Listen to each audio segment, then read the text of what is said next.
धन धन सतगुरु तेरा ही आसरा। जंग के बीच में सुमरन की ताकत। पूज्य गुरु जी बहुत ही अच्छे से हमें समझाते हैं, बताते हैं कि सुमरन में इतनी ताकत है। एक बार शायद आपने शहनशाह जी के ये वचन सुने हों। शहनशाह जी ने वचन फरमाए कि जो डेरा सच्चा सौदा से जिसने भी नाम ले लिया है, जिसे अपने मुर्शिद कामिल सतगुरु मौला के ऊपर दृढ़ विश्वास है और जो 3 वचनों के ऊपर ठोकर पहरा देता है, तो उसका एटम भी कुछ नहीं बिगाड़ सकता। एटम समझ रहे हैं? एटम बम भी कुछ नहीं बिगाड़ सकता है।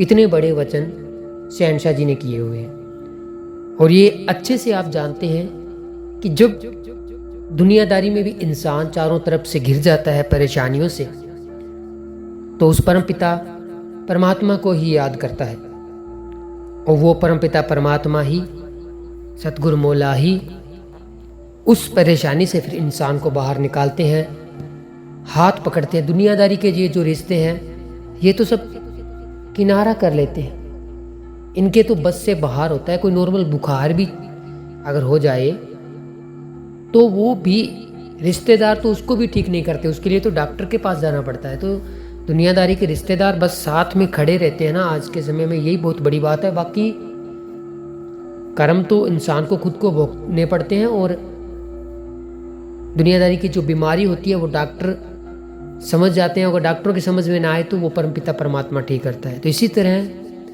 अब आप सभी को पता है कि चारों तरफ बहुत ही अजीब सा माहौल बना हुआ है। हमारे यहाँ पर तो अभी तक उतनी ज़्यादा दिक्कत परेशानी का सामना नहीं करना पड़ा है, क्योंकि यहाँ पर पॉजिटिव वाइब बहुत है। सतगुरु जी फरमाते हैं कि ये जो धरती है भारत की, यहाँ पर संत पीर फकीरों का आना जाना रहा है, और यहाँ पर बहुत अच्छे लोग आज भी हैं। संत पीर फकीर सच्चे आज भी है, तभी यहाँ पर शांति है। दूसरे देशों के मुकाबले जो आज आप देख रहे हैं, उनके मुकाबले अगर शांति है तो वो संत पीर फकीर जो इस धरती पर आए हुए हैं उस परम पिता परमात्मा के रूप में, तो उनकी वजह से है। इसलिए अगर जंग के हालात हैं, युद्ध हो रहा है, या दुनियादारी में भी कोई भी परेशानी है, घर गृहस्थी में कोई परेशानी है, तो परमपिता परमात्मा का नाम शहनशाह जी कहते हैं कि वही एक कारगर सिद्ध होता है। सतगुरु का नाम ही हमें उन सभी परेशानियों से बाहर निकालता है। और लेकिन इंसान उस नाम को लेता कब है? जब पूरी तरह से फंस जाता है। जब तक वो पूरी तरह से नहीं फंसता, तब तक हमें पता है, आपको पता है, प्रैक्टिकली आपके साथ हुआ है, हमारे साथ भी हुआ है। जब तक पूरी तरह से फंस नहीं जाते हैं, तब तक वो सतगुरु मौला परमपिता परमात्मा उस तरह से याद नहीं आता, जब फंसने के बाद में आता है। इसलिए अगर उन्हें याद किया जाए पहले, तो शायद हो सकता है वो फंसने वाला टाइम ही ना आए। वचन तो किए हुए हैं ना कुल मालिक के, सतगुरु जी के, हो सकता है वो फंसने वाला टाइम ही ना आए। इसलिए हमेशा हमेशा हमेशा के लिए शहनशाह जी के वचनों के ऊपर अमल करना चाहिए। अगर आने से पहले परेशानियों को ख़त्म करना है, आने से पहले मुसीबतों को जड़ से उखाड़ फेंकना है, आने वाली परेशानियों से अगर बचना है, तो उस परमपिता परमात्मा को रेगुलर याद कीजिए। चाहे 5 मिनट, 10 मिनट, 15 मिनट, जितना हो सके, बट याद रेगुलर कीजिए।